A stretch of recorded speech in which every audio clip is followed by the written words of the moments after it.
हामीले प्योर कसरी छुट्याउने भन्दा गर्दाखेरि चाहिँ हामीसँग इजिली स्रोत साधन चाहिँ हाम्रो घर जहाँ पनि सजिलो तरिकाले हामीलाई के प्राप्त हुन्छ भन्दाखेरि चाहिँ तपाईँले कुन मह ओरिजिनल छ कि छैन एउटा प्लेट अथवा कुनै बटुकामा लिनुहोस् र पानी त सबैसँग हुन्छ नि त होइन यो मह भयो यो मैले बटुकामा मह लिएको छु यसमा पानी लगाइदिनुहोस् एकछिन पछाडि हेर्नुहोस् है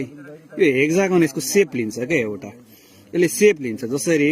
मौरीले चाका बनाउँछ नि बी हाइप्स भन्छ नि हो बी कम भन्छ बी त्यही भन्छ नि त्यस्तै सेप बनाइदिन्छ क्या यसले एकछिन ल म यहाँ बनाइरहेको छु यहाँ गरिरहनु होइन बिस्तारै सेपमा आयो नि यसको 5वटा 6वटा कोन भएको नि यसले आफ्नै यो बी कम्सको नि सेप लिन्छ है एकछिन बन्यो नि ठ्याक्कै ए सेप लिन्छ यो चाहिँ ओरिजिनल प्योर मह हो यसरी चिन्न सकिन्छ